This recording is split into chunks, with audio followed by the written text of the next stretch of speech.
Sælveriði og velkomin í kalda pottinn. Hérna á Gömluborg og sviðinu heima, en hjá mér staddur engin annan en Pálmi Gunnarsson, velkomin. Takk hérlega fyrir. Já, það þarf nú ekkert að kynna því sérstaklega, við þekkjum þau öll einhvern veginn. Þú komum við sögu held ég bara hjá öllum Íslendingum Já, alla tíð, alla þína tíð. já, ég sé allir orðin hundleiðir á mig fyrir löngu síðan. Nei, það væri ekki að gera það skemmtilega að fá. En þú skulum byrja á að taka Jesú í hjartað, Jesúlagi. Í þessu lagi, mér líst ef að bara, Veist? þetta leggst vel í mig. Já. Þetta er alveg toppurinn. Ég finn andan koma núna. Er það ekki? Jú, jú, Og gleðina. alveg. Gleðina. Og gaman að koma í þetta dásamlega gamla hús maður. Þetta er orðið 93 ára gamalt hús. Hér var tjútað mikið. Sumir hefðu kannski farið bara með ítuna á þetta og rutt þessu niður. En Það var pælingin það var pælingin. áður en það var gert upp. Já, En þú er ekki svo frægur að spila hér. nei ekki hérna. Bara í hinu húsinu. Ég bókaði hérna í fermingarvislum. Já, En þú ert austanmaður. já, ég, Upprunn austanmaður, já, flytur á malbyggið já. og tónlistin hefur verið svona rauði þráðurinn í gegnum lífið eins og ég sagði á hann. Já, ég tók einhvern veginn, það er svona skrítið sko, stundum tekur maður einhverjar ákvarðanir það hvað maður vill vera þegar maður er orðinn stór og ég held að það hafi gerst hjá mér sko mjög snemma, ég hafði svakalega gaman að tónlist, gat spilað, hafði þetta í mér að geta hreyft puttana og spilað og var með þessa gáfu sem að sumir er gefin og hérna, þannig að það kom ekkert annað til. Tókstu ákvörðun það eða bara Já. gerðist þau? Nei, tók ákvörðun. Góður. Já. Og bara haldið í sama djópinu síðan? Já, með svona einhverjum pínlitlum svona undarskotum. Það hefur verið mjög stutt. Ekki unnið í fiski eða neitt? Nei, ég tekið svona á erfiðum tími í þessum bransa, þá fór ég að gera eitthvað annað og ég var vandlum sérlega á Sólheimum. Já, vel gert. Já, og elskaði þann stað og fólkið þar. Það var mikið upplifun að vera þar með þessu yndislega fólki. Það er frábær staður. Já, En svo er önnur hlíðaður sem við sjáum ekki nema svona við sem fylgjumst með öllum þessum umhverfismálum. Það er stór faktor af þér. Það er umhverfis, já, pælingar og sem sagt vernd. já. Það sést til þín rífast yfir þessu. Það sést tíminn í kröfugöngum. Já, sko, já, ég á einhverju tímapunkti þá náttúrulega þá tekur þetta svona svolítið stóran part af lífinu mínu. En ég meina, en svo áttaði ég mig á því reyndar í leiðinni að ég er alinn upp við þetta. Þetta er svona í mér innlega frá því ég er smá strákur, bara alinn upp af einstæðri móður sem var með þetta element í sér að maður ætti að ganga vel og taka bara það sem maður þurfti, aldrei að vera í einhverju svona, já, Sankaði sér. já, sankaði sér.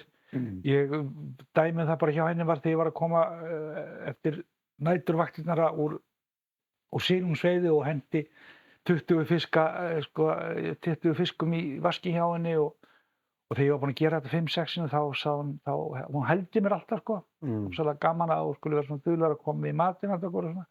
Svo endaði hún og sagði, getur ekki komið með aðeins minna næst og útskýrði svo fyrir mig, við þurfum ekki á þess að halda. Við viljum ekki að maturinn skemmist.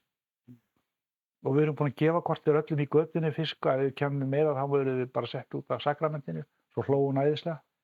Þannig að hún svona kom þessari hugsun dálítið sterkt til skila hjá mig strax að horfðu í kringu þig. Hvenær er nóg? Já, horfðu í kringu þig og farðu og njóttu þess sem þú hefur fyrir fram að þig og njóttu þess sem að náttúran og umhverfið er að gefa þér.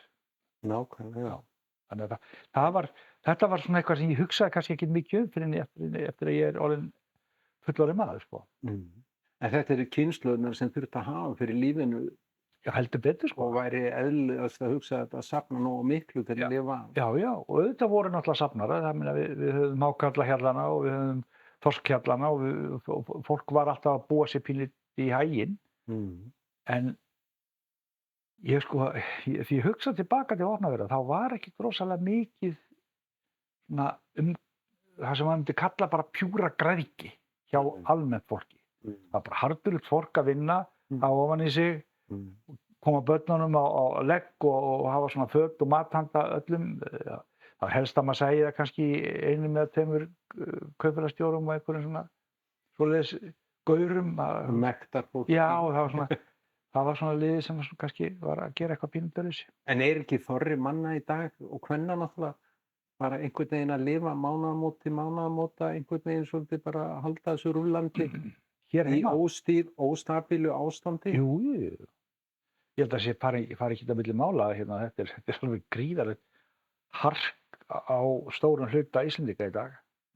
Og ég ætla að horfa á þetta þannig núna sko. Nú erum við eina ferðin enn komið eitthvað svona hrun í kortunum og þá glymur alltaf þessi bjalla eða þessi rödd sem segir mann, jæja, nú komið það þið hérna sko almúginn og lýðurinn takið einn skellin í viðbót.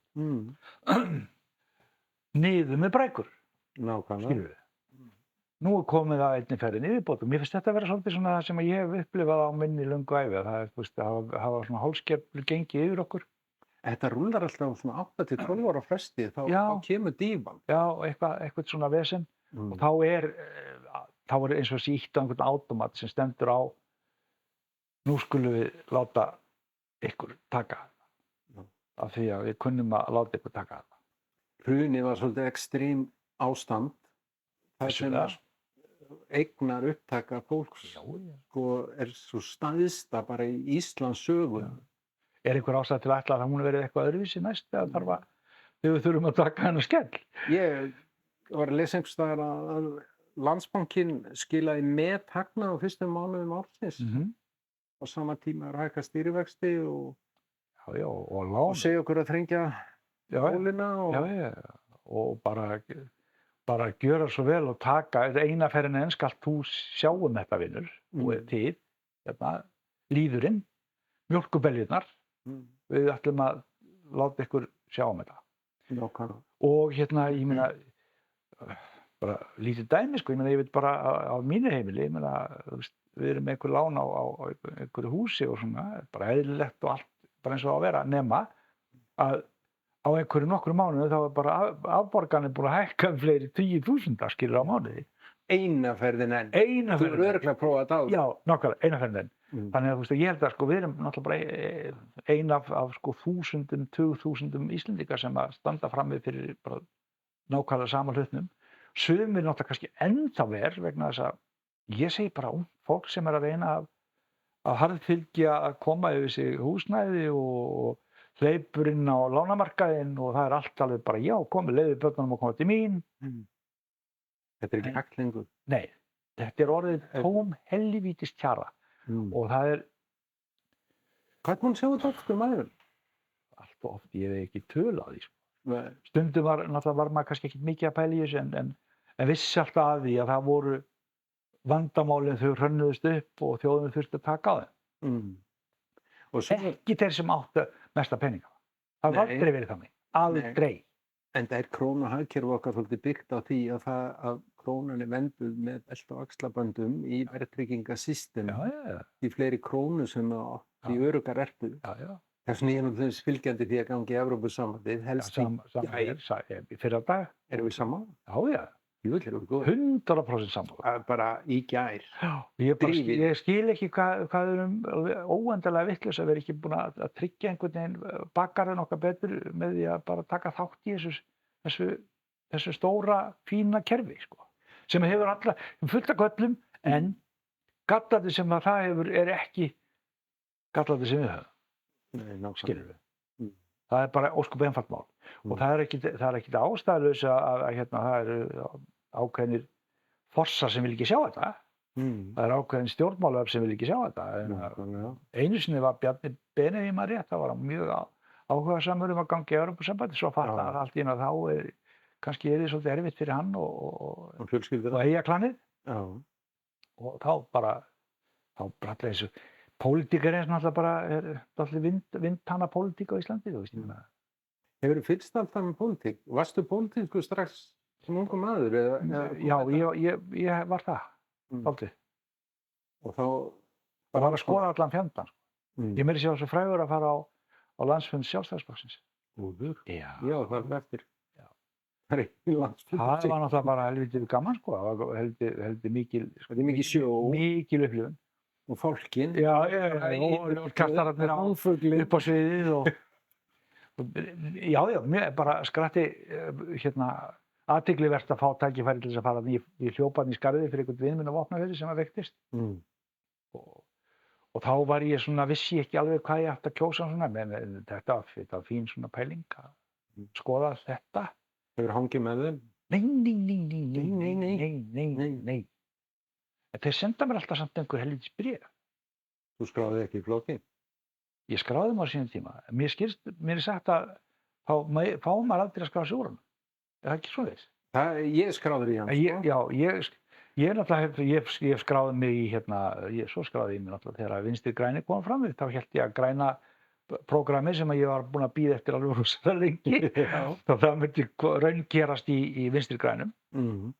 Og Hvernig líður þið með það? Mér líður náttúrulega sko, eins og hálfvita. Að hafa verið svona auðtrúa. Já. Það má ekki segja hálfvitið, mér líður eins og að ég hafi verið dreginn svolítið mikið á tálar. Ég hafði virkilega og djúpa trú á því að þarna verið að koma flokkur sem myndi virkilega einhenda sér í umhverfismál, passa upp á náttúruna okkar, passa upp á það að við færum ekki fram úr okkur í sambandi við bara, ef við tökum bara stóriðjumál og annað slíkt. En það var alveg gjörsamlega slegið, maður bara fekk einn á bara gúmorinn bara nokkrum dögum seinna bara láði, sko. Já, það voru bara nokkri dagar. Já. Ég var mjög skotin í Katrínu Jak og mér fannst hún standa fyrir flott málefni. Svo fór hún í þetta stjórnarsamstarf. Og síðan get ég ekki hugsað mér að kjósa þetta. Nei.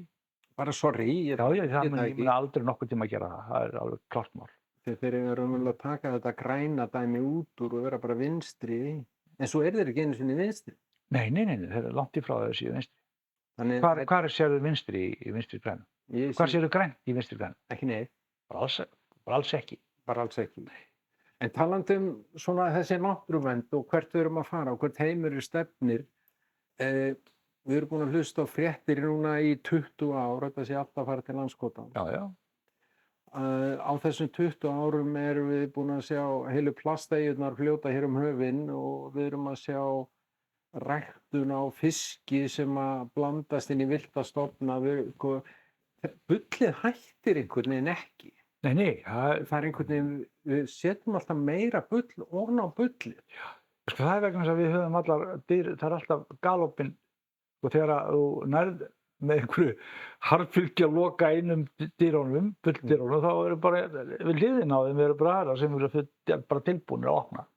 Og svolítið sérstaklega í ljósi þess að við erum búin að ganga í gegnum svona tímabil, það voru fótanutækin og svo voru minkabúin sem átti að redda öllu og svo voru hænsnabúin sem átti að redda öllu. Refabúin. Við fengið svona dellur sem hafa meira og minna farið allt á hausinn.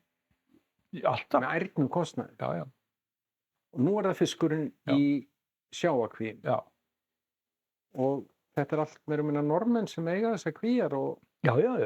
Þetta er náttúrulega, ég veit ekki hvað þessi bylgja er í tilraun við fiskeldi í opnum sjókvíum við Íslandsstrendur. Það er mjög langt síðan að við byrjuðum að djöflast í svona andmælum gegn þessu. Það er ótrúlega langur tími, man ekki hvernig það var, sko. Þá var þetta, sko, þetta er náttúrulega svo, við erum svolítið lukkurittara þjóð, sko. Við okkur finnst, það er æðislegt, sko. Við sjáum gróðan fyrir endan á göngunum, sko.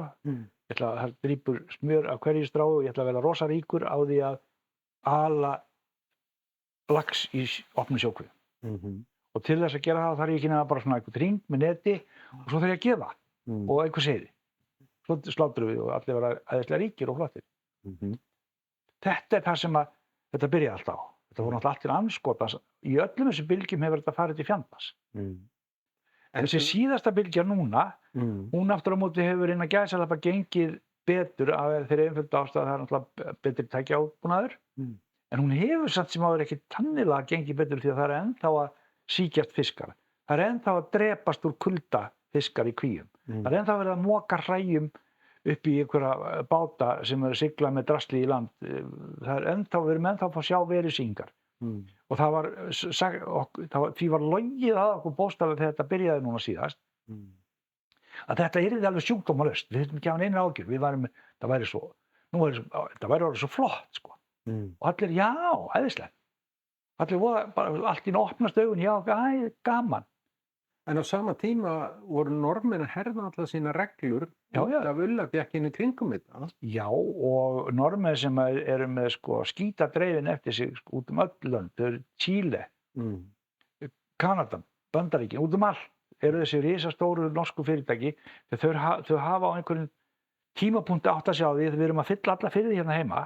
Þetta er alltaf verið alveg gjörsamlega alveg galið, það stendur på óþefurinn upp á fjörðunum, þannig að við erum að drífa okkur eitthvað annað. Og fara að trufla skipaleiðir. Já, og helst þurfum við að fara eitthvað þar sem að rauðarteipið er minna, þar sem að við búum við minn, sko einhverja, nú er löggjöfin orðin strangari heima fyrir og þá förum við eitthvað þar sem að löggjöfin er ekki jafn ströng.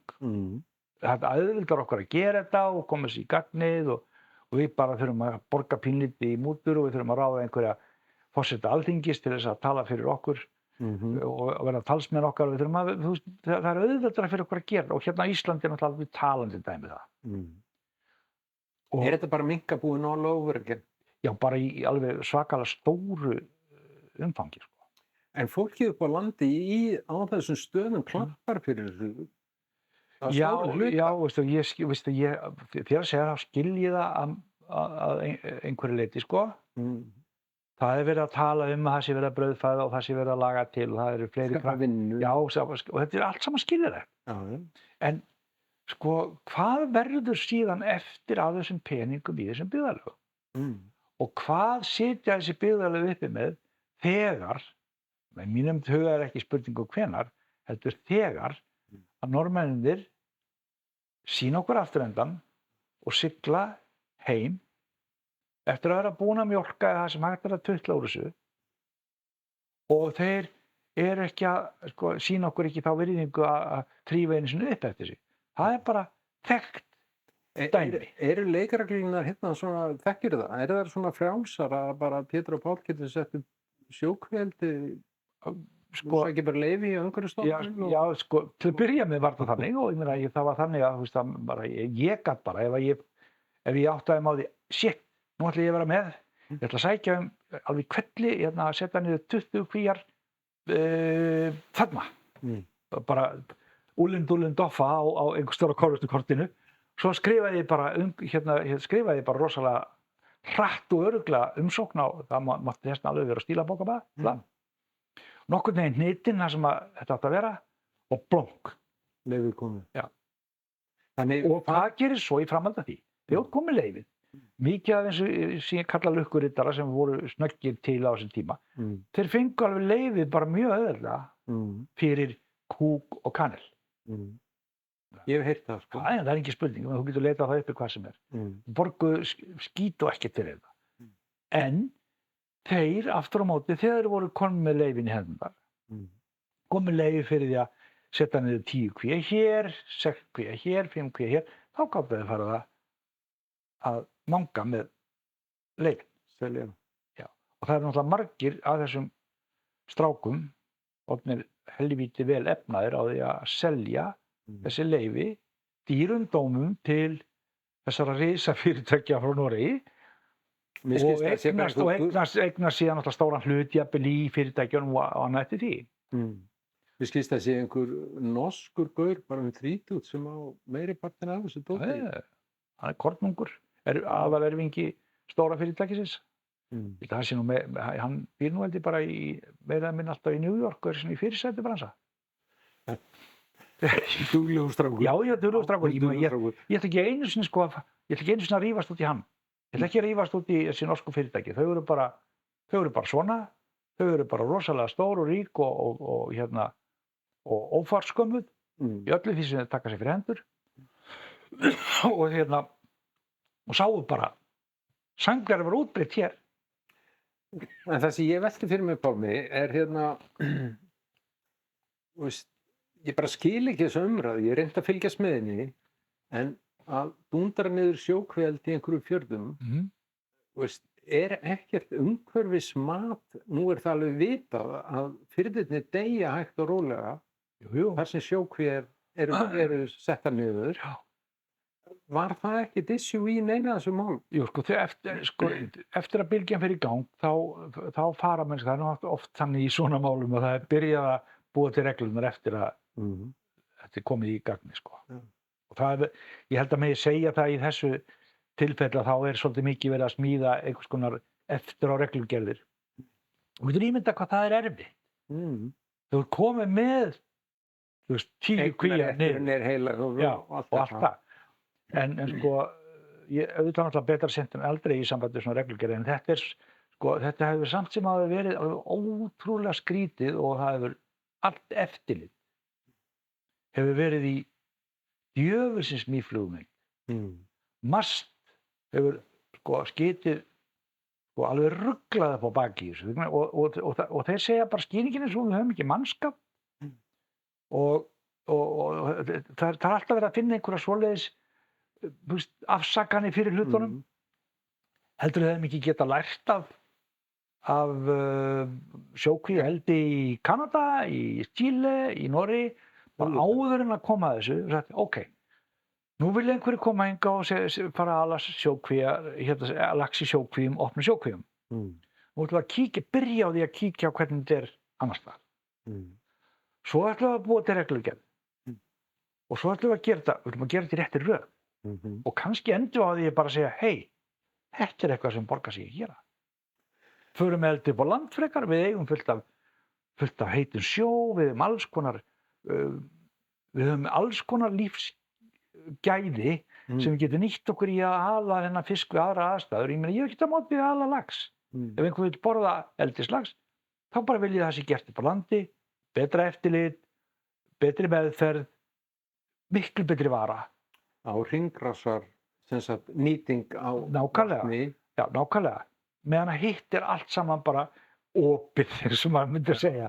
Það opið, bara skíturinn fer bara beint í botninn, það búið að sýna fram og þetta bara drulla og þetta mengun af verstu gerð. Og drepur út frá sér, mengar yfir í aðra fisktegundir og annað slíkt.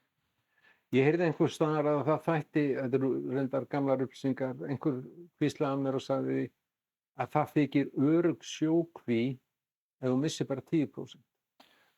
Já. Þú veist, 10% af skrilljón fiskum náttúrulega bara skeri stöð. Já, alveg rosalega. Fyrir hönd náttúrunnar segi þetta alveg hiklaust. Já, ef að sleppa út, ef eru stóra sleppingar þá geta það numið öllum villta laxastofnum sem kemur hérna utan úr hafið og gengur hér í átna okkar. Þannig að þetta rosalega skeri.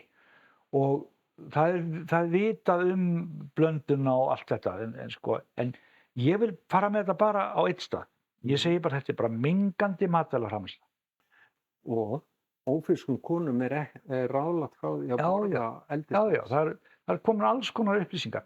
Plús það verið að búa til fóðrið ofan í þessa fiska og það verið að eyða ómældum afla sem að tekin af villtum afla úr sjónum til þess að búa til fóður fyrir laxinn, blanda þessu jafnvel með einhverjum, ég veit ekki, kann ekki einu sinni hvernig blandan hvort það maís sem er notið eða korn eða eitthvað. Og það þarf að ryðja náttúrulega alveg ótrúlega mikið af alls konar skógum og ökrum til að búa til maísinn og þetta djöfisins drast. Og ef við tökum bara maísinn einn og sér sem dæmi, Monsanto batterið allt saman í kringum maísinn, að þetta baneitrað og þetta í flestum matvælum í meðal eldhús á Íslandi. Þessi maís sem búið að nota Roundup og alls konar eiturefni að rækta. Það eitthvað bilað við þetta. Já, það náttúrulega bilað við þetta. Það verið að, erum við ekki konur á þennan stað þar sem við segjum, hvað tosar þetta allt saman áfram? Það áhugin fyrir því að græða alveg ofboðslega mikla peninga. Það fólk sem hefur þann áhuga fyrst alveg síðasta. Að græða ofboðslega mikið af peningum. no matter what. Skiptir ekki máli Skiptir ekki. hvernig það er gert. Nei. Ef það þarf að eitra, ef það þarf að setja lúsaeitur í laxinn, ef það þarf að sprauta hann með sýklalyfjum, ef það þarf að gera þetta, gera hitt, ef það þarf að ryðja sko einn fótboltavöll af skógi í Brasilíu á sko 5 mínútna fresti undir maísframleiðslu, þá skiptir það engu máli vegna þess að við ætlum að græða svo mikið pening á þessu. Það snýst hagvöxt. Alltaf verið að tala um það, þegar þú vilt breiða út boðorðið eins og til dæmis með þetta laxeldi, þá þarf alltaf verið að sýna fram á hvað þetta sé mikill peningur sem græðist á þessu. Þessi hagfræðikúrfur sko, sem er alltaf verið að veifa framan í mann, að sem sagt hagvöxturinn þarf að vera rétt megin við núllið. Já. Og einhvers staðar er svona blind spot í þessu. Því að móðir náttúra nýtur ekkert vafans í allar þessar umræður. Nei. Það er aldrei tekið inn í sko, móðir jörð fæðir okkur og klæðir, því allt sem til kemur frá mömmu. Já, já. Móðir jörð. Já, já. Allt saman. Já. Og en gæðunum er bara svo misskipt. Sem er alveg sturlað. Því að móðir jörð segjum að við gerum hann og persónugerum það. Þá er hún ekkert að segja þegar hún er að afhenda okkur gæðin, heyrðu, við ætlum að skipta þess alveg jafnt á milli ykkar. Nei, hún setur engin skilyrði. Skilyrðin eru í rauninni hjá okkur sjálfum. Hvernig ætlum við að jafna út lífsgæðunum, hvernig ætlum við að fara með þessi lífsgæði. Og erum við ekki alveg sammálið það að okkur hefur tekist alveg hrapalega upp í að skelfilega. Að sinna því hlutverki okkar að skipta þessum gæðum rétt og para vel með. En af hverju viljum við það ekki? En við veltum því bara svona upp sem hugmynd, af hverju er svona erfitt að deila? Hvað er það í mannskepnunni að einhver á skriljarðar og 40% af heiminum sveltur við hungurmörk að við erum ekki tilbúin að deila?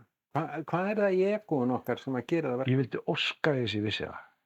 Ég var að lesa grein í blaði í dag þar sem að fullorðinn maður á áttræðisaldri var með 2 mánuði í skuld á leigufélagi með fatlaðan son í hjólastól og hann var bara sýslumaður á löggan og þeim var greitt út.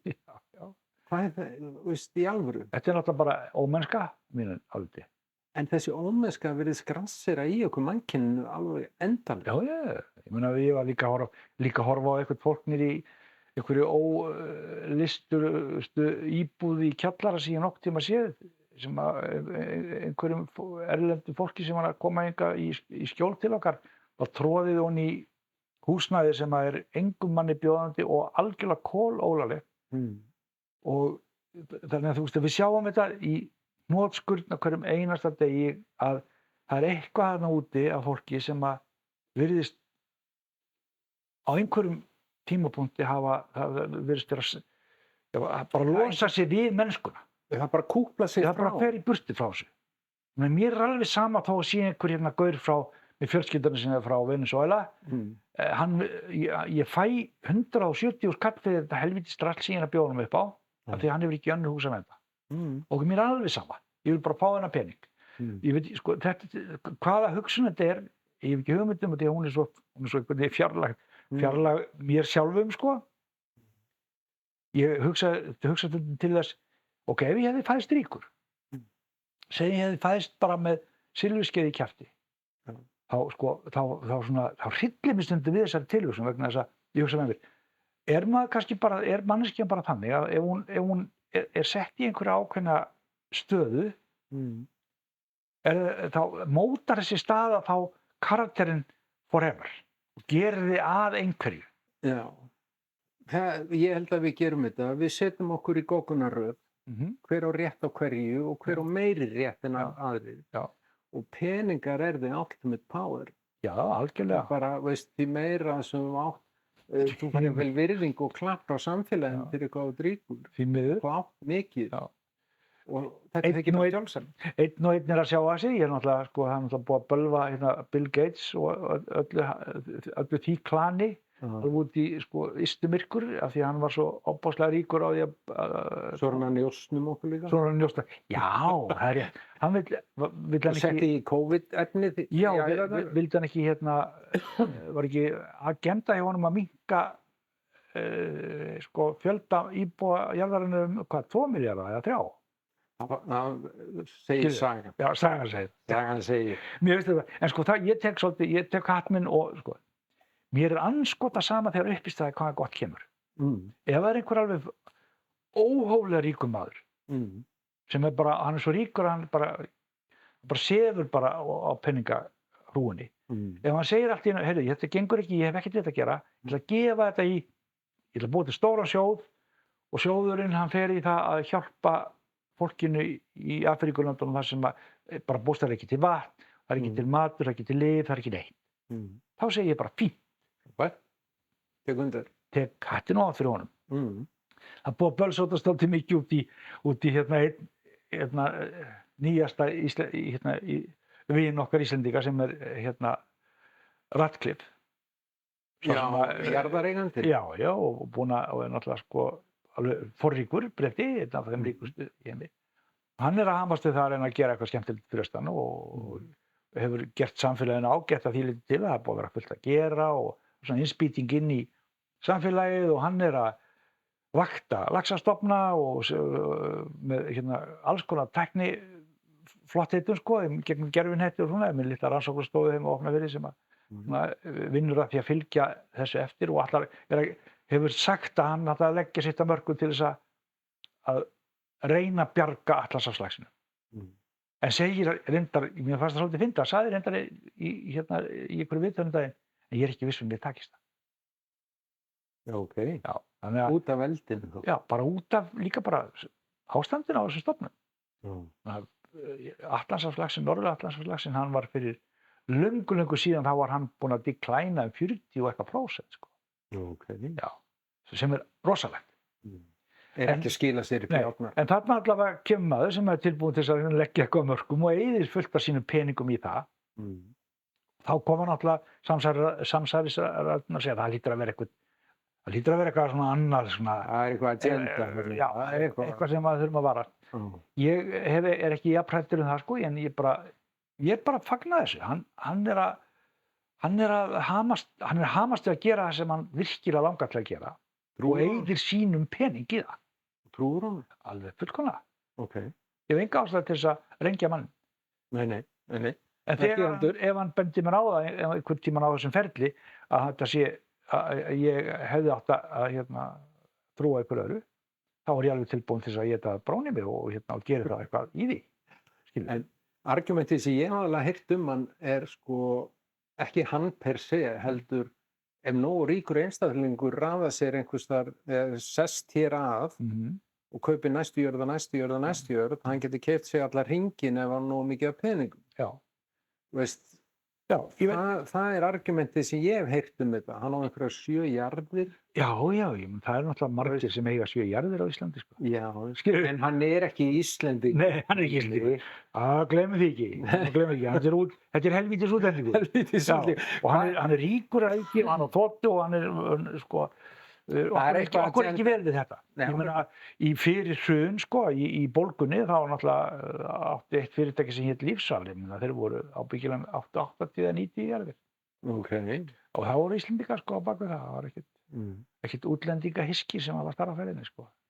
Skilur, ég meina, ég veit alveg hvað það tala en málið það, núna voru settar hömlur í tíð Kötu, þá var sett hömlur á hvað mættir kaupa margar jarðir og væri þess að útlendingur. Og það var ekkert mál, ég meina, ég heyrði bara frá Ratcliffe, hann sagði, ok, ég var ekki að gera þetta ég mátti þetta, lögin leyfði mér þetta. Já. Núna leyfa lögin mér ekki að kaupa fleira jarðir, svo be it, ekkert vandamál. Algjörlega. Þannig hann var ekki einu sinni, það má ekki, ég segi stundum það má ekki negla sko einhverja svona kriminal plötu á ennið á fólki ef það er að fylgja lögum og reglu og hann er með þennan áhuga að gera þennan hlut áður en hann gesp á gólfinu, þetta er orðið aldraður maður og ég segi bara gott vel, ég meni ég vildi óska þess að bara fullt af liðinu sem að innan gæsalappa á alveg allan peningin í heiminum fengi bara svona lætning í hausinn bara yfir eina nótt, allir og það kæmi bara og niðurstaðan væri svo, við þurfum að gefa tilbaka 95% af öllum eigunum okkar til góðra mála. Ekki Einhverjir hafa ofsalega gert væri það þetta. skemmtilegt. Einhverjir hafa gert það, en stærsti hluti gerir þetta ekki. Nei. Og það finnst mér vera kannski svona svolítið, það svolítið svona ógnvekjandi pæling, sko. Þetta ekki svolítið bara egóð okkar? Jú, Máti á þetta? manstu eftir það fyndnasta sem ég sé í þessum efnum var í COVID-pakkanum. Þegar allir voru bara með grímurnar og alveg svoleiðis hlaupandi út allt að drepast af hræðslu yfir í að þú myndir, ef þú fengir þetta, þá myndir gespa á gólfinu daginn eftir svona. Stór hættulegur andskotans kvilli sem að dunda á okkur. Þá sá ég á einhverju Instagram-færslu. Það voru börn ákveðna ríkra manna. Það bara það síða, já, sem eru bara the rich and famous. Bara samfélagsmiðl? Já, hún til, hún alveg geggjuð. Ég fer stundum inn á hana bara til þess að fá mér alveg rækilegt hláturskast. En það voru bara krakkarnir, þau voru bara að sigla í Kyrrahafinu eða einhvers staðar í Karabíska hafi á snekkjónu sínum og skútunum og með jarðarberin og bara vona ykkur gangi vel í COVID-19. Þetta er svona forréttinda. Engin gríma þar. Engin samkennd. Bara en samt fannst mér þetta eitthvað krúttlegt. Það var einhver stelpa sem var þarna ofsalega flott, dóttir einhvers ríka mannsins. Hún sagði, ég ætla að vona ykkur gangi vel í COVID-19.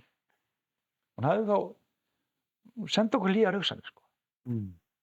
En aftur að jarðareigandann, það sem ég nú, og við erum búin að stabilisera strax í upphafi þáttar, við erum Evrópusinnar. Já. Og ég er mjög hlynntur því að við verðum bara fjölþjóða samfélag og gamli málbúinn, skilur, ég veit að tungumálið okkar er hverfandi. Já. Það er spurningu tíma hvernig við tölum eitthvað annað tungumál. Það er allir líka sammála því að þú veist að það að við blöndum, að tungan okkar blandist einhverju öðru, það er bara the sign of the times. Það bara gerist, tungumál þróast og breytast. En ég er alveg þar, sko. En það er mér er alveg sama hvort það sé englendingur eða whoever sem kaupir sér jörð á Íslandi. Veist, það er bara þannig, alveg eins og mig langar alveg geta að fara til Danmörk og keypt mér búgarð þar og hafa frelsi til þess. Ég má fara til Ítalíu og kaupa mér ofsalega fallega jörð upp í Toskana. Það er enginn sem segir nei við því. En þú ert með eitthvað fjörð í huga. Ég veit að það þú sagði mér áðan að það er grein sem byði á... Já, ég er Vopnfirðingur og Seyðfirðingur. Móðurætti mín kemur frá Seyðisfirði og föðurætti frá Vopnafirði. Þannig að ég á frændur og frængur á Seyðisfirði og við erum alltaf óskaplega hlýtt til Seyðisfjarðar og það er náttúrulega stór og mikið saga bara sem er á bakvið móðurættina minni þar. Fallegur bær Seyðisfjörður. Ofsalega fallegur. Og ég sko, leiðu nefni Seyðisfjörð, þá man ég bara eftir því... Ég sé fyrir að brosa bara alltaf. Já, því nefni Seyðisfjörð, þá man ég bara eftir því komandi 13 ára gamall, 12 ára gamall, ég heimsótti systir minna heitinnar, sem bjóðar. Og þá var ég búinn að eignast fyrsta gítarinn og þá var Gylfi Gunnars og Ingólfur Steins, strákarnir þarna, sonur skólastjórans og þá labbaði ég beint inn í svona hóp og tekin inn í svona heila gral í samband við að spila, sko. Og ég sá daginn gamla mynda okkur úr gamla skólanum á Seyðisfirði, þar sem við vorum ofsalega flotti, sko. 12-13 ára gamlir með nýja gítara og alveg geggjað. Þannig að fjörðurinn tók vel á móti mér og ég á alveg ofsalega að mörguleyti sterkar rætur þarna. Nýbúinn að fara á og skoða staðinn þar sem afi fórst með systrum hennar mömmu og svona rifja þessa sögu upp og dóttir mín tók svolítið af myndefni og svona við erum að pæla í hvað við gerum við þetta. En sko nú á að tróða hverju? Stórlúðeldi. Krókódílaeldi. Það var prófað á Húsavík. Ok? Nei, í alvöru var það prófað. Já, ég held að. Krókódílaeldi? Já, það var bara að pæla í krókódílaskinni fyrir skó. Jesús. En það gekk ekki alveg upp. Ef ég maður rétt, það fór fljótt. Það er þess að laxeldi sem við erum að tala um. Já, nú erum við að tala um sjókvíaeldi í opnu sjókvíum frá fyrirtæki sem heitir eitthvað austur, eitthvað. Fiskeldi Austurlands. Já, fiskeldi Austurlands. Og þar, Seyðfirðingar vil ekki sjá þetta. Nei. Og sýna fram á það með öllum rökum að þetta sé vitleysa og lögleysa í rauninni. Og 75% íbúa Seyðisfjarðar eru búin að skrifa undir yfirlýsingu og þeir vil ekki sjá þetta. Það var samt að keyra þetta í gegn. Og samt að gera þetta í Já. Það á að reyna með öllum tiltækaráðum að tróða þessu niður og það ósköp einfaldlega þeirri ástæðu að íslenskir meðeigendur Norðmannanna sem eiga stóran hluti í þessu dóti, þeir munu hagnast bara við hvern fjörð sem þeir geta tróðið svona sjókvíum onni. Er þetta bara Excel-skjalið sem ræður þessu? Já, mér finnst það sko. En ef 75% af fjarðarbúum neita þessu, það ekki að fara í svona einhverja grendar og eitthvað? Þetta búið að fara í gegnum alveg fullt svoleiðis og Ég þarf að gera til að fá bílskúrna fyrir alla. Skipulagsstofnun held ég búin að, annarkvæmt Skipulagsstofnun eða Umhverfisstofnun búið að sýna, búið að mæla gegn þessu en Múlaþing svona á því að þetta að fá að fara í gegn ásamt svona þessum grósserum sem að standa í þessu þarna fyrir austan sko. Nýjasta nýtt að líka ekki á Vestmannaeyjum er búin að kaupa eitthvað hluti í þessu fyrirtæki og þú veist, þeir sjá bara, sko leið þú getur sett niður 10 kvíar í þessum firði, 10 kvíar í þessum firði, 10 kvíar í þessum firði, þá bara kauphöllin í Noregi, hún bara, úps, æðislegt stuð. Ég á 30 milljónir í þessu, segjum það. Þá bara eftir svona gjörning, þá ég bara allt í einu kannski komið bara með milljarð í hagnað. Verðmæti mitt í pakkanum kannski komið upp eitthvað álíka vitlaust. Og það látið ráða út? Það látið ráða, það er ekki náttúruverndarsjónarmiðin sem að ráða ríkjum. Því miður, þau ráða aldrei. Nei, sem galið, sem svo galið, að hagnaðardrifið alltaf yfirskriftin. Já. En svo horfum við á móður jörð og hún ekki einu sinni látið njóta vafa. Nei. Hún er marklaus í þessar umræðu. Já, ekki. Ég næði þessu. Nei, ég næði þessu ekki heldur. Mér finnst þetta bara ljótur leikur. Mér finnst þetta bara ljótur leikur. Ég segi það bara svo. Það er líka verið að leika með fólk. Vegna þess að partur af svona dóti sem er hellt yfir. Við hefum það bara tökum nærtækt dæmi Kárahnjúkavirkjunar vesenið sem var alveg stórkostleg vitleysa á öllum levelum. Þeir kunna þessa taktík og þeir eru að nota sama í fiskeldinu. Það er að segja, þeir kunna etja fólki saman. Það er pólitíski leikurinn. Já, það er bara etja fólki saman. Jafnvel bræður munu berjast. Frændur og frængur talast ekki við. Vegna þess að það er búið að ná tökum á því, það er búið að ná tökum á fólki, það er búið að tróða því inn að það öll framtíð þess standi og falli með því að byggja risastórt álver og risastóra virkjun eða setja niður 30-40 kvíar í 4-5 fjörðum. Bara lífið það bara, það er átt að sturta þig niður bara og eyða þér bara ef að þú segir ekki á þessu. Eða þú talar hana algjörlega mjög vondum málum ef þetta gengur ekki gegn. Og ef við tökum dæmi bara fiskeldið, svo förum nú það. Einn af höfðingjum þingsins, skilurðu, hann hleypur bara út þegar hann er búinn með jobbið sitt. Einar K. Einar K. Guðfinnsson, hann er bara búið fyrir löngu ráðan í þetta starf. Hann situr samt á þinginu og að hamra réttlæti til hægri og vinstri, skilurðu. Og lobbymennskan í þessum pakka hún er svo gegndarlaus og hún er svo kriminal fyrst mér á köflum að ég bara fatta ekki. Ég næði þessu ekki. Nei. En þá komum við aftur að pólitíkinni. Einhvers staðar erum við ekki með skýra leikreglur í þessu. Ekki erum við með leikreglur þar sem að móður jörði láti njóta vafans. Þannig að þetta þá pólitískt. Já. Það setja 63 einstaklingar sem ráðar umverulega landinu í ákvörðunartöku. Mhm. Já, það er lýðveldið í Jú, hnotskurn. jú.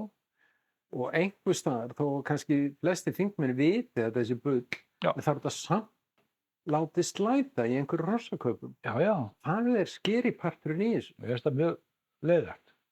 Við erum bara með stutt hérna frá okkur er bara tilvonandi hérna Hvammsvirkjun sem er gott dæmi um það hvernig svona hlutir einhvern veginn raungerast. En nota bene hefur tekið eftir því að sami leikur er byrjaður alveg upp á nýtt eins og með sjókvíaeldið. Það er búið að taka fókusin af sjókvíaeldinu og færa hann yfir á vindmyllur. Já, já. Þannig við tölum ekki sjókvíaeldi lengur, Nei. heldur ég vil ekki vindmyllur í minn hrepp. Já, ég veit það. Þannig sama bullið er þar. Já, já. Lobbymennska, fundahöld, fá samþykki. Þannig að við endurtökum okkur bara. Sko ég man alveg eftir því þegar að góðu kunningi minn Steingrímur heitinn Einarsson setti vindmylda í Þykkvabæ og var með ákveðnar hugmyndir um það að gera þetta svona skikkanlegt, ekki vera með margar en náði svolítið rafmagn og þá var engin annar að pæla í þessu. Nei.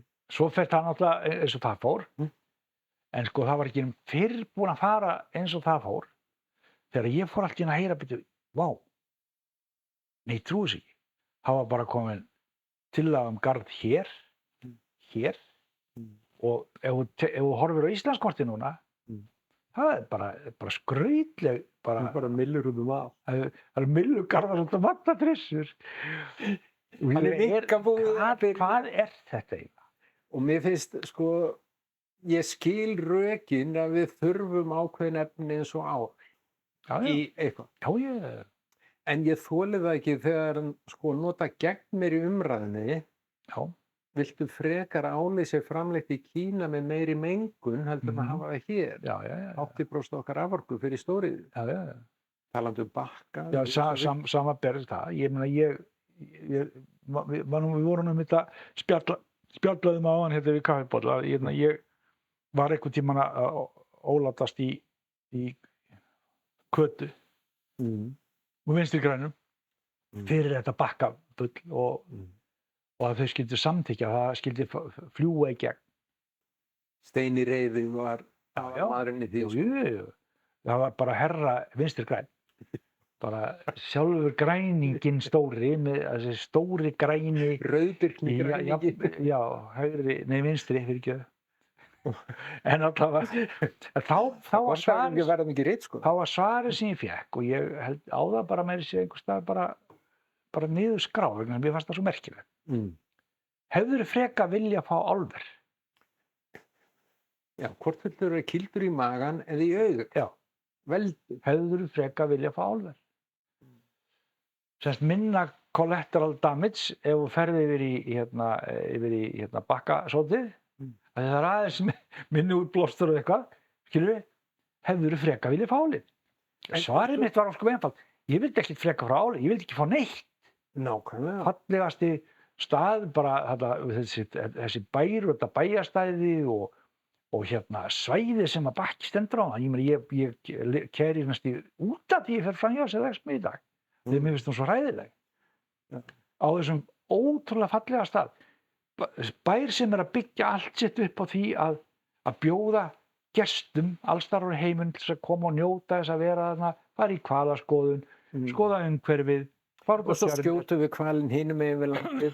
Já, nákvæmlega. En sko, það er einhver rosaleg vitleysa við þetta og þetta kannski er þetta ekki bara pólitíkin? Viltu frekar fá álver?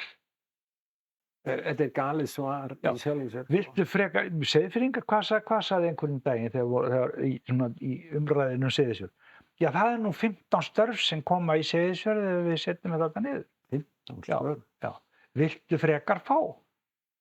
15 atvinnuleysa? Viltu frekar vera með 15 atvinnuleysa? Það er ekkert atvinnuleysa. Það er ekkert atvinnuleysa á Seyðisfirði. Og þeir voru að tala um að vera atvinnuleysi fyrir vestan. Það var ekkert andskotans atvinnuleysi fyrir vestan. Það er bara að sýna fram á það í alveg endalaust í alls konar gröfum að það hefur ekkert, sko, það var ekki orðin engar súperbreytingar við það að litli tísku kóngurinn í Noregi skuli hafa sent hersveitina sinni hingað til þess að grafa eftir gulli. Leikreglur voru svo frjálslegar, þannig að auðvitað koma þeir. Sjálfsögðu. Það bara gerist þannig. Og þeir líka, leið og þeir sjá að það er ekkert vit í þessu, þá fara þeir líka. Og ég efast að þeir nenni að vera að taka þess að kvíja þetta nokkuð. Nei, við spyrjum að leikslókum með þetta og ég veit það því bróðir minn er fiskidoktor í svona laxeldi, svo býr í Noregi. Já. Og það er dælt í þetta fuggalyfjum og ég veit ekki hverju. Já. Og einust það er þetta baneitra fæði. Já. Og við erum að búa það til.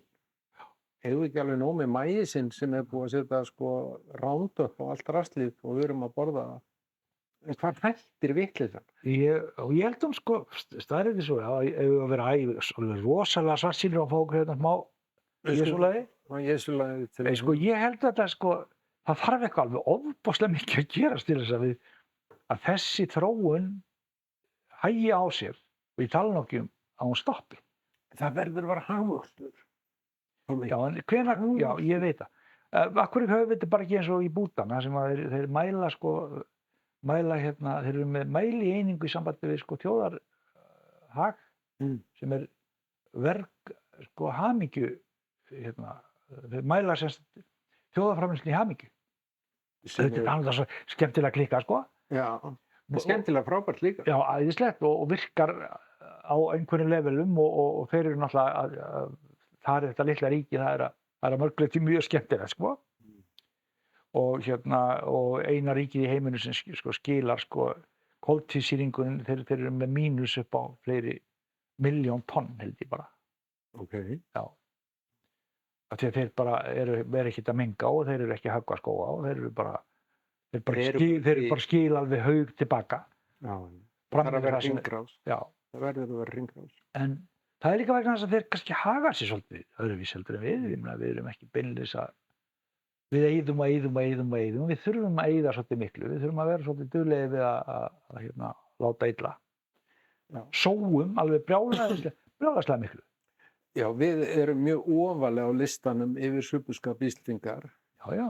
Hvernig við höfum okkur og hvernig við mengum og allt það. Miðað við hausafjölda, já. Já, og við einhvern veginn erum ekki að taka það borð.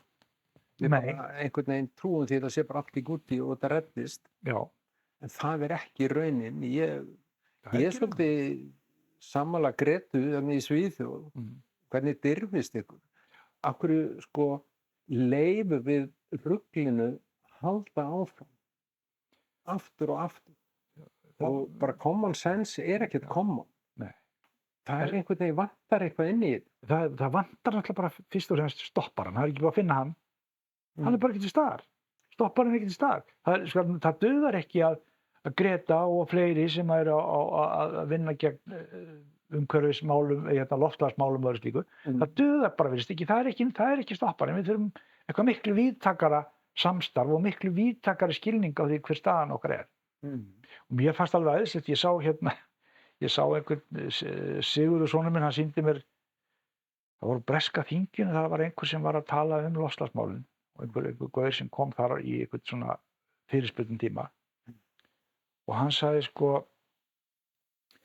hvernig dettur ykkur í hug að fólkið á Indlandi, hvernig dettur ykkur í hug að fara eitthvað að ræða loftslagsmál við þau? Það þýðir ekki neitt. Þau hafa það er allt annað sem að þau þurfa að pæla í. Eða hvort það er drasl í Ganges eða hvort það er hent draslinu hér eða hvort allt er mengað og allt í klessu. Ég meina hvítumaður sem syndir í Ganges hann má þakka fyrir að komast lifandi upp úr Ganges. Nákvæmlega. Skilurðu? Svo menguð. Já, ég meina en ræddu þetta við Indverja og þeir segja bara hei, hver er þú? Hvað er þetta að tala? Gefðu mér að éta helvíti. Sjáðu til þess að ég hafi þakka yfir hausinn, sjáðu til þess að ég geti boðið dóttur minni og syni upp á læknisþjónustu. Þá skulum við fara að tala saman. Og hann benti mitt á það og mér fannst það svo frábært og ég fór og skoðaði það þess að einhver stærsti þjóðhöfðingi heims í dag sem er sá sem að núna stýrir Kína. Ég meina hann kemur úr örbirgð og fátækt og ég meina Kína var einu sinni bara þjóðfélag þar sem fólk svalt í og þessi hungurdauði og djöfn og svipað eins og í Norður-Kóreu í dag. þar sem að fólk bara að drepast alveg í sko 100.000 tali úr að því það á ekki kjaftin á sér. Sko, ætlar að fara að ræða við þennan gæja sem kemur svona bakgrunn og segja honum að hann eigi bara að hætta bara þessu og hinu, bara til þess að Kyoto-sáttmálinn, þetta gengur nefnilega ekki svona fyrir sig og við munum aldrei ná þessum markmiðum öðruvísi heldur en að verði byrjað á því að fara í sjálfan grunninn að vesinn. Já. Það mitt álit. Það falleg hugsun að fara til París og Parísarsáttmálinn og allt þetta rosalega falleg hugsun og einhvers staðar verðum að vekja athygli á svo, við verðum að halda þessar umræðu opinni en lausnin hún felst samt ekki í einhverjum undirskriftum. Þú tekur ekkert að þessu heim eða þú ert að berjast fyrir lífið. Nei. Það bara tómmál að tala Gleymdu því. Præmalið ræður ríkjum, þá ekkert annað að koma af stað. Ég meina, hvað myndi ég gera ef ég væri sem bara að dauða komin? Já, þú myndir drepa mig og tæknimanninn okkar með það samme og ræna okkur. Ég meina, þetta það sem við gerum, dýrið í okkur. Þess vegna segi ég þetta, erum við þá ekki komin á þennan dásamlega stað, eða ekki dásamlega, að þetta snýst allt það hvað við skiptum gæðunum sem að títtnefnd móðir jörð færir okkur upp í hendurnar. Hvað við skiptum þeim óhuggulega illa milli okkar. Það stóri partur. En ég velti fyrir mér, þegar COVID kom og allt sem fylgdi í kjölfar COVID, þá allt í einu virkaði maskínan allan heim. Það voru allir konur með grímur, einangrun, útgöngubönn og ég veit ekki hvað ekki. Af því það ógnaði præmalinn okkar að semst lifa af. Já. En á sama tíma horfum við á kúrfur sem segir það að barnabörnin okkar hafa það ekki gott á þessari jörð. Við sleppum reyndugarnir. Já, gömlu. Við svona nokkurn veginn sleppum í gröfuna á þess að við sem skíðlogandi. En þetta lítur ekkert vel út fyrir barnabörnin. Bara alls ekki. En af hverju gátum við gert þetta með COVID þegar ógnaði heimsbyggðinni? En við getum ekki gert þetta að snýra móðu jörð. Það vegna þess að sko ógnin ekki jafn áþreifanleg. Sko, ég var myndið ekkert fyrir löngu síðan þá ég ber mikla virðingu fyrir Attenborough-kallinu sem búinn að vera virkilega að reyna að moka í okkur myndum af því hvað á niðurleið og stanslaust að tala til okkar og finnst þessi gæi alveg æðislegur. En leiðu búið að slökkva á honum í sjónvarpinu. Þá bara smellir kókdallinn niður og hendir henni svo út í móa. Það verður í hvalkjöt í frystin. Ég meina, það bara ósköp einfalt mál. Ógnin ekki nógu. Nei. Hún ekki nógu einhvern veginn áþreifanleg, en hún var það í COVID-inu. Það bara var, ég meina, við vorum öll dauðadæmd. Já, við vorum bara skítrættum að ef við yrðum verulega veika, þá myndum við ekki lifa það. Já. Þess vegna vorum við tilkippilegir til þess að taka þessari alheims umhyggju, ef við kallaðum það. Og við höfum þessi alheims umhyggja, hún ekki til staðar í heiminum í dag af því að við erum ekki að sjá nógu vel fólki okkar sem hefur það sem þess. Já, en sko við sjáum það ekki kannski hjá okkur á Íslandi, en það sem sagt í Norður Afríku og annars staðar þurrkar og fólk að flýja stríðsbröltið allt saman, allt sem að gera milljónir manna, það metfjöldi af fólks á flótta í heiminum í dag og við spáum ekki í þetta. Nei. Við heldur saminust í því að okkur illa útlendingar. Já, okkur illa útlendingar. Helvítis útlendingar, já. Það allt frá okkur. Já. Þetta málbúin í okkur, sko. Já. Og þetta málbúin og svo líka alveg á þessu svolítið. Já.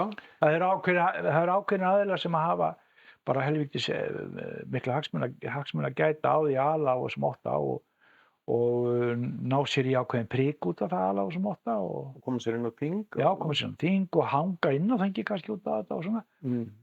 Þannig að þú veist að það ekki verið sko, það ekki endilega verið að sko hugsa þetta til enda. Það kemur alltaf upp einhver þessi skrýtna hugsun. Við eigum ekki að vera endilega góð við alla. Nei. Ég meina, ég ætla að vera góð við ömmu Já, En Múhameð, hann hérna frá Alsír, sem býr í næsta húsi, og kona með slæðu hver hleypur svo fólkinn í já, landið? skilur við. Ég er ekki að segja þetta sé kannski svona Við tökum ykt útgáfuna. já, við tökum ykt útgáfuna þessu. Ég meina, ég er ekkert að segja að það eigi ekki að vera reglur og það eigi ekki að hafa þetta í skynsamlegum farvegi, það er bara nauðsynlegt.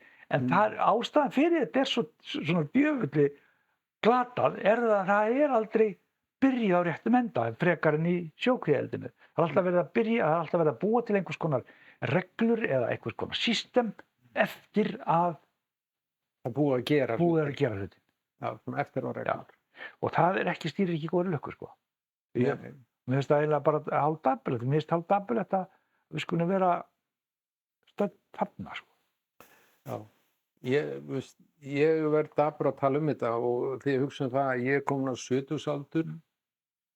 Já, þetta er svona helvíti gamall. Já, ég er mjög gamall.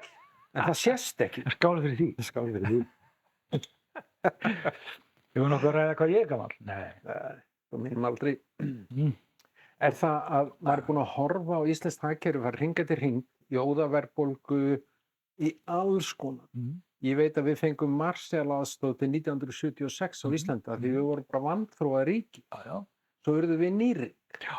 Við urðum ekkert bara nýrík á stríðinu. Nei. Svo urðum við nýrík. Veist, 80s. Já.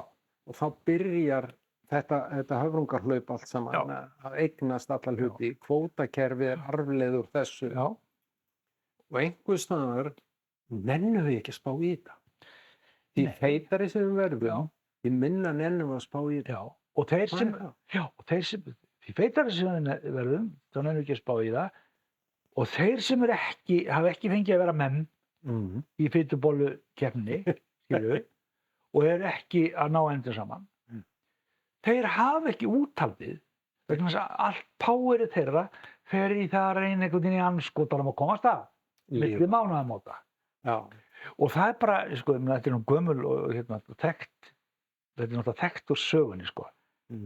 Keep them poor, but not too poor. Já.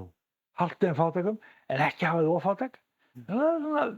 Sko, hafðu það þeim stað að það svona, ef allt er komið orðið mjög erfitt, ef orðið mikil óánægja, þá grítur smá dúsum, svona, gefur svona kökur, bara sykurkökur eins og hún vildi gera drottningin í Frakklandi. Akkur fæðu þessi ekki bara kökur. Og þetta held ég að sé líka, þetta er viðvarandi. Það er ekkert breyst, þetta er viðvarandi. Það er fullt af Íslendingur sem hafa mjög góða. Sko, raunveruleikinn er sá að það eru gerað margar rannsóknir á svona félagslegum atferli fólks. Númer 1. Fyrsti hringurinn minn er fjölskylda mín. Já. Svo er það garðurinn minn. Já. Svo er það vinnan mín. Já. Svo er það bæjarfélagið sem ég bý í. Og eftir þess að fyrir lengra ég til hringina, því minni áhuga hefur á því. Já, akkurat. Af því þú ert á safe zone. Já. Af því mannskepnan tikkar alltaf ótt. Já. Þetta er aðal tækið okkar, er ótti. Já. Og svo er klárt fólk að núti sem elur á ótta. Já. Mannkynssagan er rauði þráðurinn gegnum mannkynsöguna, er þetta. Já. Og við erum ennþá að þessu báðu. Já. Og þetta er voða lítið að breytast, satt við að segja. Og sáralítið. Og eina sem við höfum lært af mannkynsögunni er það að við lærðum ekkert af mannkynsögunni. Já, mikið rétt. Það er einhvern veginn að því við endurtökum bullið aftur. Já. Og það skiptir engum máli hversu mikil upplýsing verður, meiri tækni, meira þetta, meira hitt, sem gerir það verkum að við ættum að hafa það betra og allir ættu að hafa það betra. Og það ættu allir að vera í rauninni lausir við þessa kvöð. Það gerist ekki. Nei. Og ég bara... Ég næði þessu ekki. Nei, ég er að bakast með þetta. Og við erum með samfélagsmiðla sem getur slegið bara leitarorð og bara setti inn í allt ullabjökkið eða hvað sem hún vil. En mér skilst að á eftir porn að þá komi kettir. Mestu leitaskilirði. Þannig fólk meira á köttum heldur en heimurinn að farast.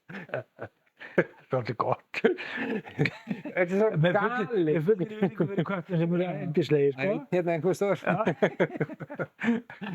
Ég er mikill katta- og hundavinur, þannig að þetta bara, ég skil þetta mörguliti en ég veit alveg hvað að tala um. En hvernig er svona tilfinningin því tíminn okkar er svolítið að brenna út? Já. Hvernig er tilfinningin svona að skilja þetta eftir handa börnunum og barnabörnunum? Ertu bjartsýnn? Nei, ég get ekki sagt það, beint sko. Nei. Nei, ég hef nú reyndar svona nettur bjartsýnispúki í mér sko, mér finnst gott að nota bjartsýnina, það er gott að rífa sig upp og segja þetta, já, við erum að bara gera eitthvað í þessu, ég verður að treysta því að börnin mín séu vitrari heldur en ég eða við sem erum að arfleifa þau af þessum ósköpum. En þá segir maður bara í leiðinni, af hverju skyldi það vera? Þurfum við kannski að komast á þann stað að sko COVID-hræðslan taki yfir? Það er að segja að einn góðan við þetta þá bara komum við út í yfirlýsingu og segja, heyrðu, nú er bara stutt í það að við getum alla andað. Eða nú er stutt í það að það bara sé bara allt að brenna. Já, og verður að þá sem að fólk tekur höndum saman, öxl í öxl. Því að á þeim tímapunkti náttúrulega verða þeir sem eiga allan peninginn og eru með powerið, þá verða þeir undirseldir nákvæmlega sama hlutnum, sko. Suma hluti getur ekki keypt frá, sko. Nei. Þú getur ekki keypt frá dauðanum. Þú sagðir hvað verður rosalega margir ríkir lifandi svona 1000 ára aldurinn í dag ef þeir getur keypt sér frá dauðanum. Það er bara ekki tækt, skilur. Nei. Og það kemur kannski að þeim tímapunkti að heimsbyggðin eða heimurinn eða þessi fólksmergð segir ok, nú erum við komið þarna, nú hættum við þessu rugli, við hættum að eyða skrilljörðum á skrilljarða ofan í vopnaframleiðslu, við skulum leggja allt púðrið okkar í að reyna að menda þessa blessuðu fallegu litlu stjörnu sem núna er allt í orðin pínlítið gul og hætti að vera blá. Og er jafnvel orðin svolítið brún sums staðar og er svolítið logandi sums staðar. Og þar sem að fólk er kannski að deyja í svona kannski 20-30.000 manna pakk á dag út af hungri og vosbúð og því að geta varla sko andað. Það getur vel verið að þetta verði staðan. Ég vona að krakkarnir mínir þurfi ekki að upplifa þetta helvíti. Segir alveg svo. Nei. Og þetta er kannski svartagatsraus, ég veit ekki. Ég held ekki. En ég var að hlusta á loftslagsdaginn í beinu streymi í Hörpu, þar sem að koma allir vísindamenn Íslands og erlendir og að tala stöðuna. Já, ég mista þessu. Og það sem mér fannst skeri við að hlusta á þetta. Ég hugsaði oft til Gretu og sagði, af hverju er þetta vísindafólk okkar sem veit alveg hvernig staðan er? Það veit hvert stefnir. Og það skuli setja í svona málbúning, svona þægilegt, svona tjatt. Fucking húsið brennur. Já. Fáum okkur kaffibolla og ræðum þetta. Og ræðum þetta málefnilega. Þegar vættir raunverulega öll að vera öskrandi og hlaupandi í hringi og segja, hey, gerum eitthvað í þessu. Við ættum að vera gargandi sko lungun úr okkur. Í raun og veru. Í alvöru, við ættum að gera, en við gerum það ekki. Þannig að mannkynssagan endurtekur sig. Komfortzónið okkar, það er ekki, kannski erum við bara í of miklu svona komfortzónu sem er í rauninni kannski hálfliti, hálfgerð blekking, sko. Það gerist ekkert svona vont á morgun eða hinn. Nei. Ég kemst í veiði næstu helgi og það er bara afmæli eftir 3 ár og svona, sko. Frænka mín er að fermast Hvítasveinina. Já, og svo er komið nýjan rafmagnsbíl frá, skilur? Og ég flokkar rusl. Ég flokkar rusl. Og mér er dröðveldi duglega við það, sko. Ok, kannski byrjar þetta allt með helvítis kókdollunni sem ég tók upp hérna uppi í Hóla í gær. Það getur vel verið. Kannski byrjar þetta á því að við förum að taka til í okkar eigin ranni, kannski, það leiðir kannski af sér og við förum að hugsa betur og hugsa meira en þá sem hafa minna heldur en við. Vegna þess að ég ætla að endurtaka enn og aftur til þess að bjarga þessu öllu, ef ég fengi að ráða einhverju. Ef ég væri með svona vond, ef ég væri með svona töfraspota, þá myndi ég búa til svona töfralausn sem bara fælist bara í því að skipting gæðanna sem að móður jörð þýttnefnd færir okkur á hverjum einasta degi og hefur gert Alla mannkynssöguna. Fyrir skipti aft milli okkar. Nákvæmlega. Þá held ég við þurfum bara automatist myndum við segja, hei, við þurfum ekkert skriðdrekan á orðstofnundar. Við þurfum ekkert, Nei. En þá komum við aftur að girðingunum við nábúan, sko. Þetta er mitt svæði. já, Það er egóið okkar, þvælist fyrir okkur. já, ég veit það, en Ég á meiri pening en þú, Pálmi, þannig að ég er aðeins, við gerum svona. já, Við mælum hvort annað já, auðvitað gerum við það. í girðingunum. Ég veit þetta sko, þessi töfralausn sem ég er að láta mig dreyma núna bara svona í skyndi, ég veit þetta er algjört prump. Ég vil að þú ráðir þessu, Pálmi, og reddir þessu. Þetta er algjört prump og þetta er fullkomin blekking, en ég ætla samt að halda með því hana vegna þess að ég held að það sé einhver smá sannleikur í þessu. Hún felst í því meðan við erum að berjast fyrir því að reyna að laga til eftir okkur helvítis sóðaskapinn og drulluna sem við erum búin að ata hérna þessa fallegu jörð okkar. Þá áttum við okkur ekki á hvað það er í grunninn sem gerir það verkum við getum ekki náð samtengingu að gera eitthvað í þessu. Ég vil einfalda það niður í það að þetta er skortur á samkennd. Já, það er náttúrulega alveg, Bara, já, það er einmitt, það er alveg rétt. og narsistísk hugsun, Já, what's in it for me, já, að það er svona hættulegustu orðin í þessu. En Pálmi, Já. þetta er önnur hlið á þér. já, Þú ert bara rebell og kannski bara sósíaldemókrati. Hvað veit maður? Ég veit ekki hvað ég er. Ég veit að bara ég tek upp kókdollu á Árbakka og ég tek upp sígarettustubba sem ég sé og ég veit að þegar ég fyrir veiðitúrinn minn þá er eitt af það fyrsta sem ég set ofan í hérna, veiðitöskuna mína, það er poki undir rusl. Góður. Vegna þess að ég get ekki staðið og röflanda Árbakkanum yfir Jónasi ídiotinu sem var að veiða þarna daginn áður og krumpaði bjórdósina saman og fleirinu frá sig. Ég get ekki verið að eyða tímanum við það. Nei. En ég hef nógan tíma til þess að taka ruslið. Góður. Taka með heim og henda einhvers staðar sem við henda í. Nákvæmlega. Og þetta byrjar allt hérna heima, sko. Ég held það nú, svolítið. Ég held það. Já. Þannig að við erum góðið hvort annað. Já. Pálmi, það var gaman að kynnast þessari hlið á þér. Takk fyrir. Við þekkjum öll bassasólóin, en við höldum áfram að heyra þau í náinni framtíð. Já. Eða ekki? Jú, Brjálæði að gera. rétt að byrja. Já. En svona, ég verð að tala um Eurovision. Já. Við þarf að bresta á. Við vonandi ná að synda fyrir Eurovision. Já. Erum við ekki að skýta upp á bak í ár? Í ár. Sko, Tókum við klísjuna alveg til fjandans? Ég veit ekki alveg, en ég nefnilega, sko, nú kemur hérna þetta... Keppnisandinn. Já, nú kemur þetta hérna samheiðardæmi. Já. Sko, ég líti á þetta bara sem, við erum bara skemmt okkur svolítið. Já, en keppnisandinn, vinna, vera bestir og eiga skilið alltaf besta. Það var aftur konin í umræðuna sem vorum í. Mér finnst þetta ekki skemmtileg hugsun. Er þetta bara... Þessi stelpa, hún er Þetta er flott stelpa. Æðisleg og hún har verið geggjuð söngkona og það er rosalega flott söngkona. Ég er búin að heyra hana syngja sko fyrir utan þetta skilur, hún er alveg bara ótrúlegu talent. Geislar af henni. Geislar af henni og hvort hún endar fyrir upp úr riðlinum eða þingað eða þangað, eftir stendur bara að hún verður okkur til sóma. Það skiptir öllu máli.